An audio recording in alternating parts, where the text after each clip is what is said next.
Welcome to Winning Begins at Home. I'm Randy Gravitt. Excited that you've joined us today. We've been talking communication a little bit yesterday especially. We unpacked communication and really from the argument side of it. Like we get in a disagreement. We talked about unraveling that knot rather than pulling on my side and you pull on your side. Let's try to be right. I'd rather get it right than be right.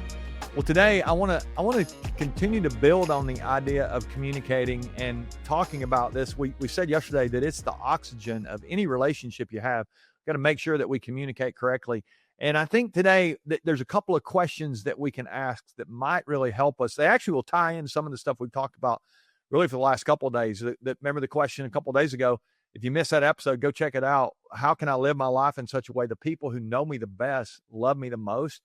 I think these two questions might put us on that road. And so let's start with the question. I said early in the week, the very first day when we came out and started talking about this, I said, this podcast is not really about something as much as it is for someone. I love that mindset of who's it for. And I think in our relationships at home, this is a good way to think about it. Like, who's it for? And when I say that, I mean, literally, let's make our spouse or our child or the people that whoever it is that we're having a conversation, they're the hero in the relationship. Let's make sure that we focus on them, not on ourselves. I love this mindset of adding value to the person in front of us. And if we can do that, I think we're going to be a lot more likable, first of all. So these two questions really can help communicate to them that we prioritize them, we care about them. And yet I'll give you a little warning here in just a second, but let's do the two questions first. So here's the first one. What do you need? I mean, I love this question. What do you need? If you are with someone and if you'll just keep showing up and asking them this question, what do you need? What do you need? Maybe from me, you might want to say that, but like anything you need, anything going on that you need. And then the second question is, how can I help?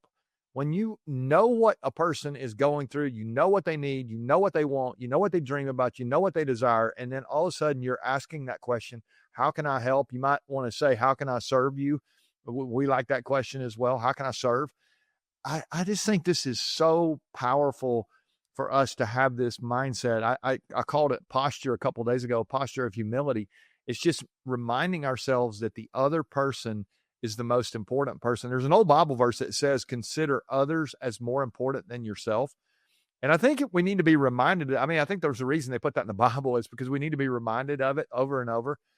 There's another verse that's where Jesus was talking to a guy and he says, or he's talking to some people and he says, love your neighbor as you love yourself. And this is my kind of weird way of thinking about it. I'm wondering if Jesus was thinking, if you guys would just love your neighbor as much as you love yourself, your neighborhood would be a lot better, right? And so I think there's this mindset that if we would really prioritize the other person in the relationship, what do you need and how can I help? It just will light up those friendships, relationships, the opportunities we have to be connected with somebody. We can live with somebody for a long time and not be connected to them. I've said before that proximity and intimacy are not the same thing. I think so many times we can be, in the same proximity. We can ride in the same car to school, drive them in the carpool, sleep in the same bed as your spouse and not really be close to them. And so we're talking about being connected here. How do we focus on those kind of connections where we really do have a heart to serve? We really have a heart to help. What do you need and how can I help? And I'm just reminding you again that these questions are so powerful. And so if you'll just try them out, maybe tonight or whenever you listen to this, you might have a chance to call somebody up and say, hey, what do you need today? Can I stop and get something for you? How can I help? Any of that kind of stuff. I love that. I think it's just a great way to live your life outside of work. I said this is not going to be about something as much as it is for someone, but it is about something. It is about how do we win outside of work. We're all thinking all the time about how to win from 9 to 5. How do we win from 5 to 9? Those hours when we're not at the office, not in the workplace. What do we do to win there? I think these two questions can really be helpful.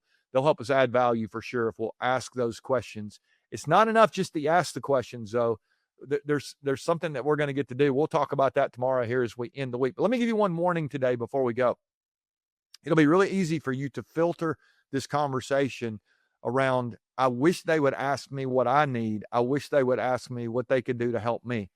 And I just want to warn you there. Let's make sure that we lay aside our ego, lay aside our own desires. I know this is really hard. We're calling ourselves to a higher standard here.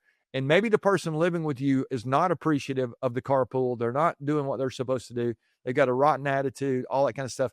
That still doesn't justify me not doing what I know I'm supposed to do. So I want to challenge you, do what you can do. Use what you have. I think if you'll do that, you really can be a person that the people who know you the best love being in your family. I think that can be so amazing there. So that's my encouragement to you today. I hope you'll come back tomorrow. I got 3 little words that they literally could change your relationship. Any relationship you have, these 3 words, I think, are the key to having relationships that are vibrant, rich, they flourish, all that stuff. It'll be fun. Come back tomorrow for that conversation. Love you guys. Share with your friends and family. And remember, winning begins at home.